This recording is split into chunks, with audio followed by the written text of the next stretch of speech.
Hello and welcome to this spooky edition of Rob's Retro Reviews. For the first of 2 Halloween videos I'm doing this year, I'll be taking a look at something retro, but then for the second one, I'll be taking a look at something modern.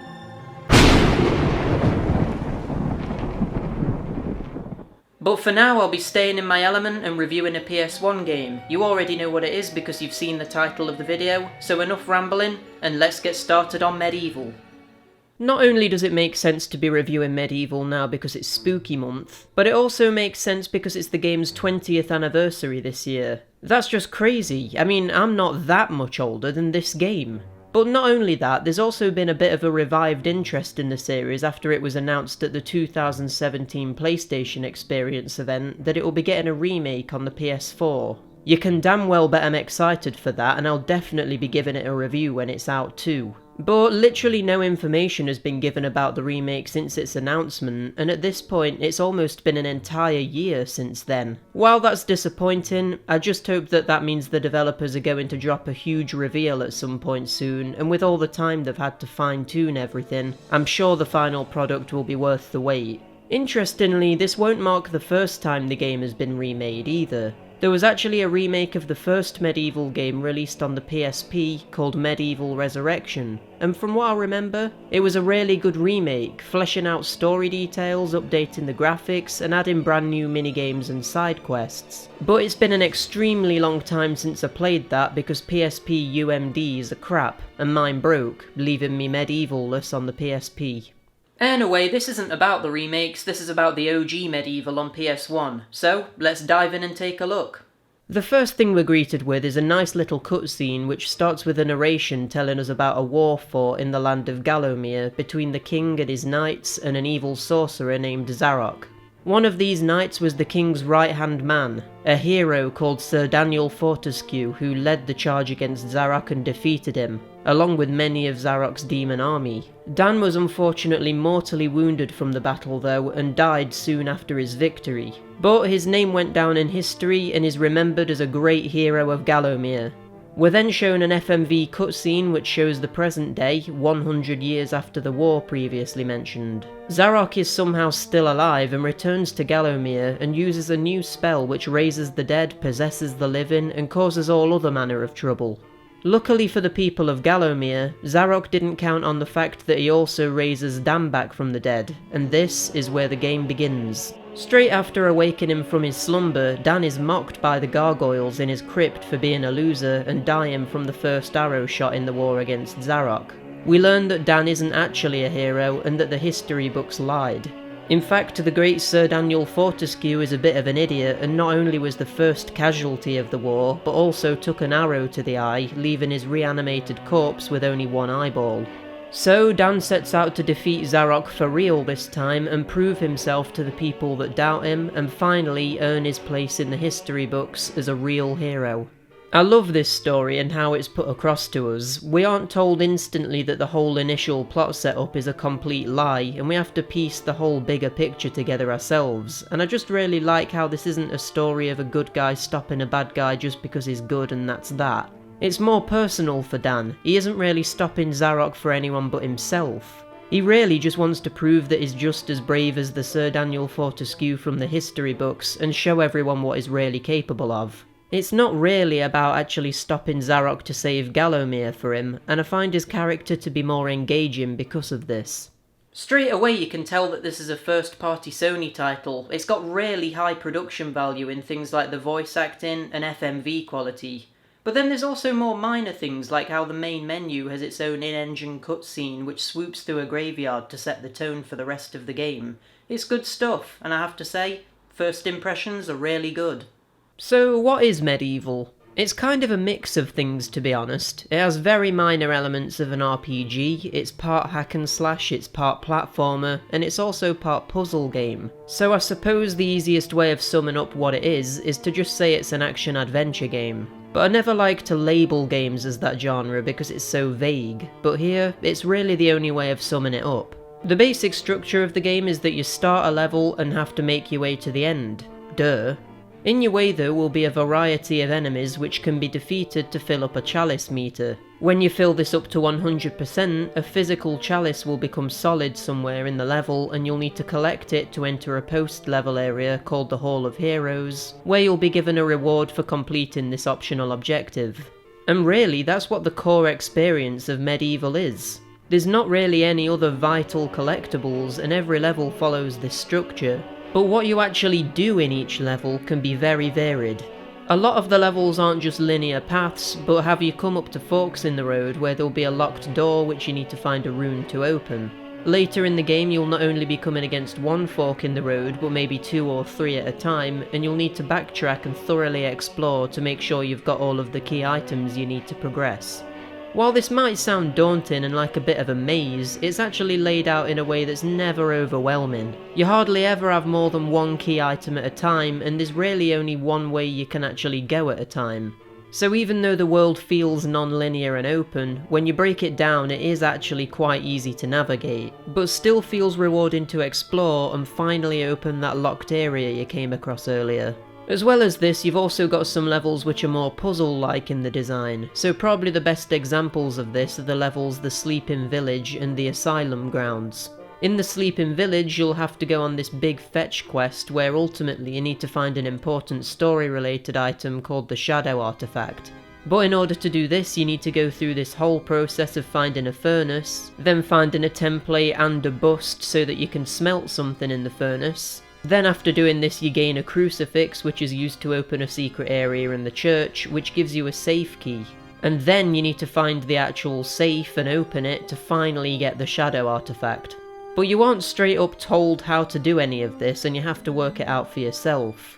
For me, this was one of the best and most standout levels of the entire game. Not just because it's the only level that's laid out like this, but also because it's a level where you can't just kill everything in sight like in most other levels, because it's set in a town where the people there are just normal citizens but they've been possessed. So killing them is actually a negative thing and will result in you not being able to collect the chalice if you kill enough of them. So not only is it a massive fetch quest, but it's also made more tense by the fact you're being chased by crazy people who you can't even attack. It's great, and I can definitely imagine kids finding this section a bit creepy. I mean, just listen to the singing of this possessed woman.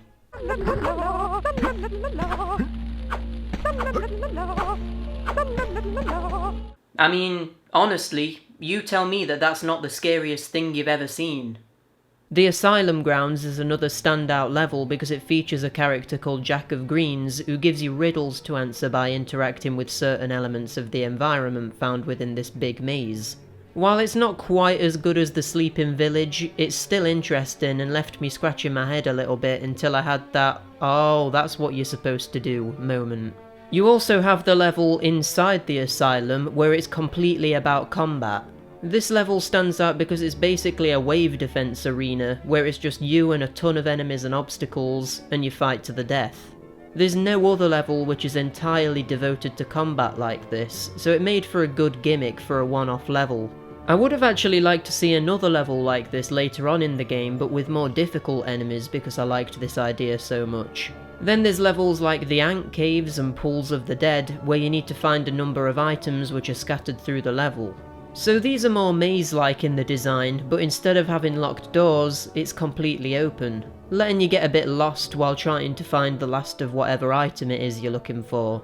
Then on top of all this, there's also boss fights, which have some pretty interesting ideas, like the stained glass demon fight where you can only hit him when he's charging up an attack and his heart is exposed, or this dragon where you can't get close enough to directly hit him and so instead you have to bash the floor to make rocks fall onto his head. Or the skeleton pirate captain where you need to light your club on fire and use it to fire cannons at him as he walks back and forth and calls his minions to attack you. There are also some really forgettable bosses too, like these dogs called the Guardians of the Graveyard, or these shadow demons you fight on this weird elevator thing, and this giant pumpkin, which is just a massive pushover.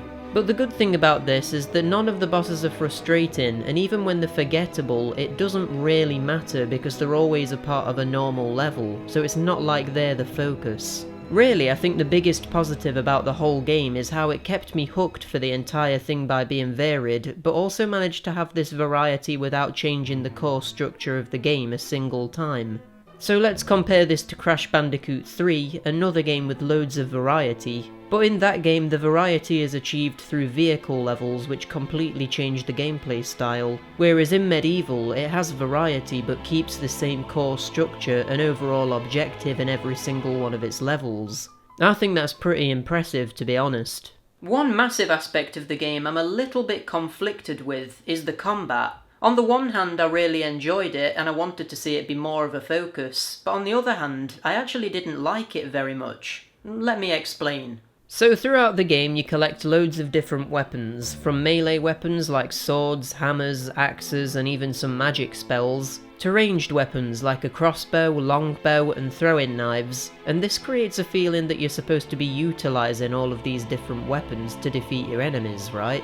Most weapons even have a unique secondary attack which can be charged to have different effects. So the swords can be charged, which then activates this spin attack, the hammer can be charged to release a shockwave, and the axe doesn't have a charge attack but instead can be thrown. So it feels like you're really supposed to be using all of these weapons and getting to know them and learn which enemies are weak to which ones, right?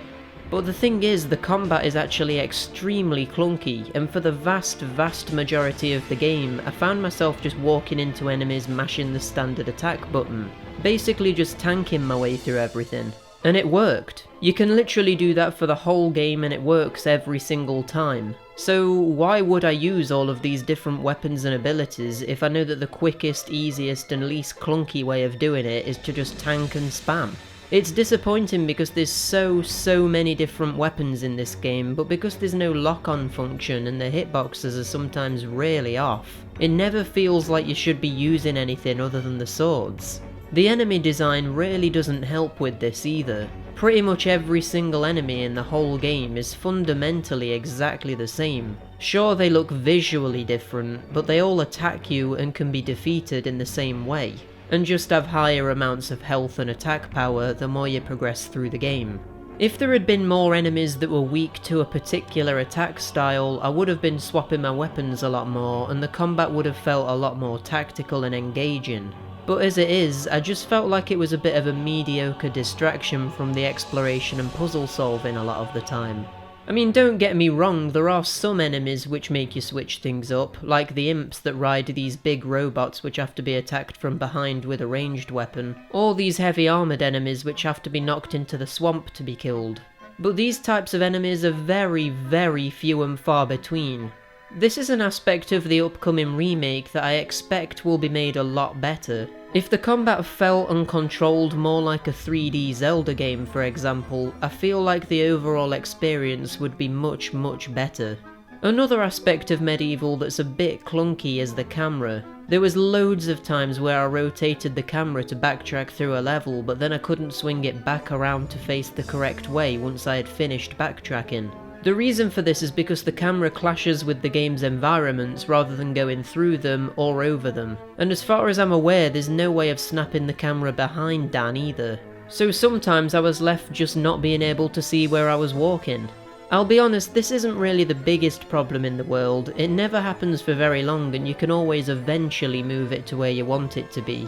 But despite it being a relatively small problem, it was quite a frequent problem, and it just feels like a bit of a battle at times when it should be something you don't even have to think about. I will say as well that the first half of this game is much better than the second half, and that probably explains why I've not finished this game anywhere near as much as some of the other games from my childhood.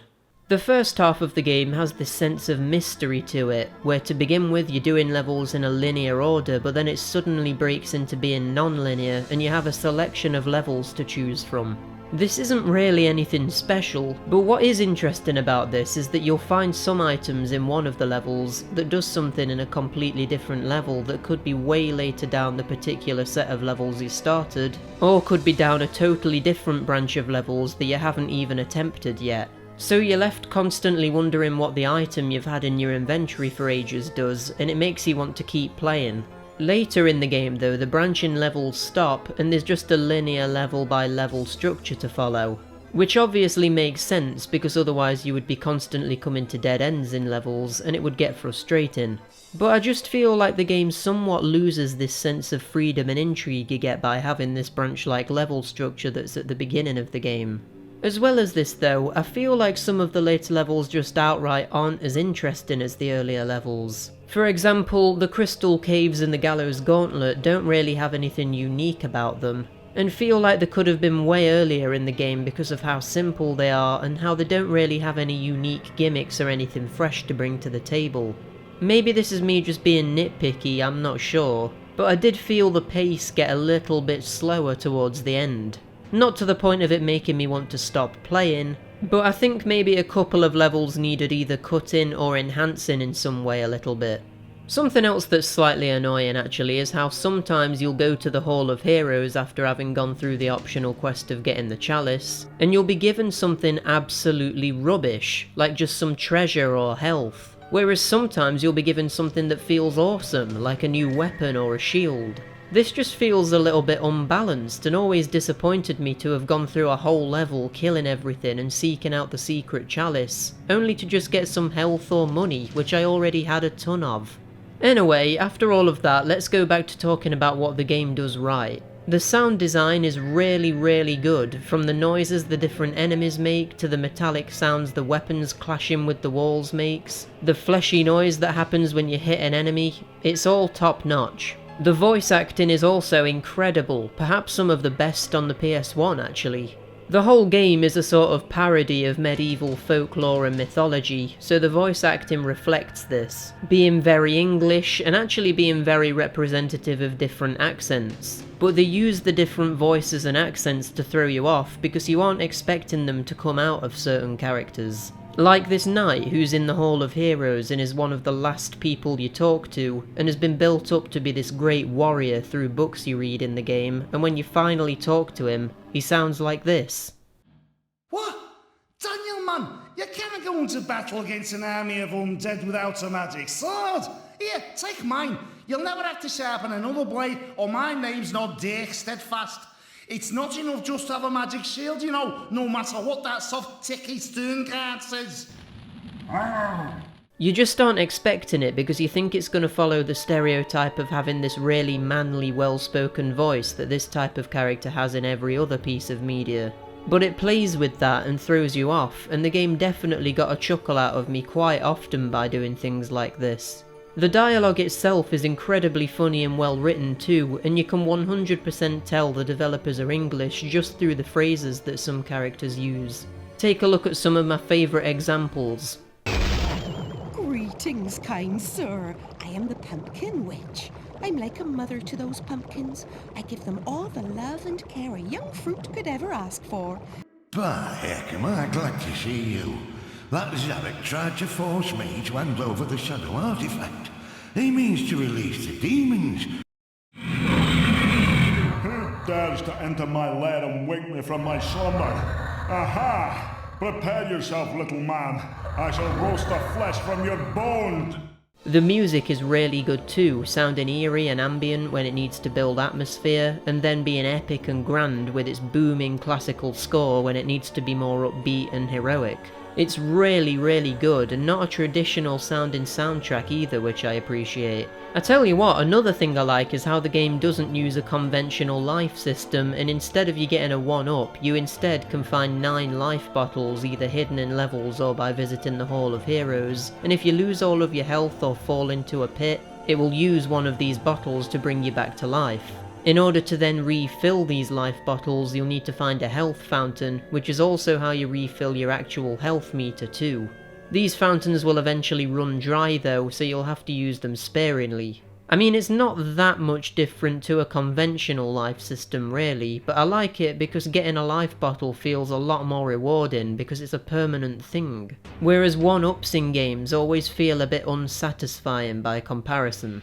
The graphics in MediEvil aren't really all that good, to be honest. The actual quality of the environments and character models can look a bit primitive, and the draw distance is pretty terrible too. But the game more than makes up for this by having an amazing visual style. It's inspired by Gothic horror and German expressionism, so everything's kinda slanted, wonky, imperfect, and dark. It's similar to the work of Tim Burton, who is also inspired by these visual styles. Sometimes the levels can literally look like they were pulled straight out of The Nightmare Before Christmas or Beetlejuice, and it's great to see this in a video game. It's not something you see too often, so it's nice to see it represented here in MediEvil. Something else that's a bit annoying is that there's a couple of times where the chalice is missable, but it's not clear enough exactly what you need to do to stop it from becoming missable. The levels where this happened to me were the lake and the haunted ruins. In the lake, you're told to avoid these eyeball things to stop enemies from spawning, but if you do this and destroy the eyes before they spot you, there won't be enough enemies in the level to make the chalice solid in order to collect it. Then in the haunted ruins, there's these farmers who get executed by the shadow demons early in the level. You can stop this from happening, but then it's not clear how to actually release them without killing them. I accidentally burned them to death while I was trying to save them, and then I found out that what you're supposed to do is destroy the fires under them before letting them free. But there's not a single other point in the game where you do this. So how was I supposed to know? If the farmers die, even if you kill every other enemy in the level, you won't be able to collect the chalice, so it's pretty harsh. There are also other levels where you can miss the chalice like this, but these are the only ones where I feel like you don't have enough indication about the chalice becoming missable unless you do a specific thing. Luckily, the levels are short, especially once you know what you're doing, so it's not too much of a chore having to replay them to get the chalice. There's a couple of other small details that I could criticise, like how when you're talking to an NPC and you're given the option of replying yes or no, it always defaults to no, meaning you could easily make a mistake and miss something important. And then there's the FMV cutscenes, which don't really serve any purpose after the first initial introduction cutscene, because they don't really further the plot at all. But these are only small details and they don't really matter. So, let's take a look at the end of the game. So, you've gone through the entire game and reached the final boss against Zarok. He's been built up quite a lot throughout the game, appearing early on and taunting you, and being mentioned a lot by books which expand the game's lore, and by talking to the gargoyles which appear frequently. You ready for a big fight as phase 1 of the boss battle begins, where he summons an undead skeleton army, and you use the power of the chalices you've collected to summon your own skeleton army. And then, the battle begins. Only, it's not really a battle, and it's more so just you watching a couple of robotic skeletons smack each other in turn while standing completely still. To put it bluntly, it looks rubbish. I get what they were going for, this epic battle between your army and Zarok's, but I think the limitations of being on the PS1 really shows here. Plus, I had no idea what I was doing on my first attempt of this. I just ran around trying to hit the enemy skeletons, but it wasn't affecting them. So they won and just killed me in a cutscene. What I didn't know is that I was supposed to break this box and get the good lightning, which enabled me to heal my teammates, and then they win the fight. Phase 2 of the final boss then begins, and it's you against Zarok's right-hand man Kardok. This guy's a pushover, to be honest. I just used my bow against him and he went down pretty quick. I absolutely love Zarok's response to seeing you defeat his right-hand man. Bugger. I mean, that was probably his best friend and his last line of defense, and that's all he's got to say. I just love how ridiculous that is. Then the final phase begins, where it's you versus Zarok. He uses a spell to turn himself into a weird dragon creature, and then the battle begins. To be honest, yet again, this was really easy. I kinda just tanked through it and just mashed the attack button and won. So it was a pretty disappointing finale to the game despite being epic on paper. If the combat system in the game had been more complex, being similar to Dark Souls or the 3D Zelda games, I really feel like this would have had the impact the developers wanted. But as it is, it's just a bit of a limp ending. Luckily, Zarok's death scene is amazing. Just take a look at it. You will never leave this domain.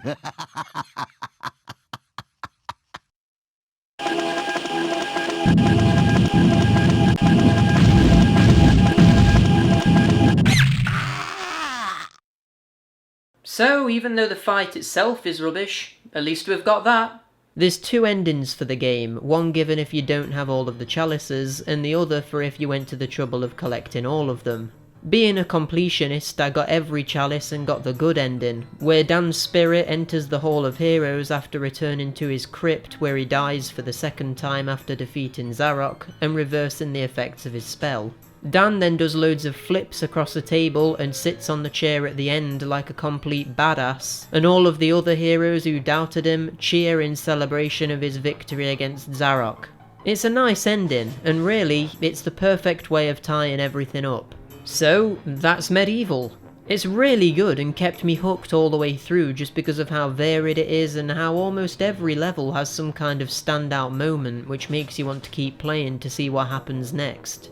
Like, one level will have you running down a hill as some chariots break loose and roll after you, another level has you shrunk to the size of an ant by a witch who's summoned from a cauldron, and another level has you escaping a castle as a volcano erupts from underneath it. It's flawed by the combat system, camera, draw distance, and somewhat clunky platforming controls which have a slight delay between the press of the jump button and it actually responding on the screen. But these flaws can be looked over because of how much charm and how much of a fun time can be had if you give it a chance. I'm giving MediEvil a 7 out of 10.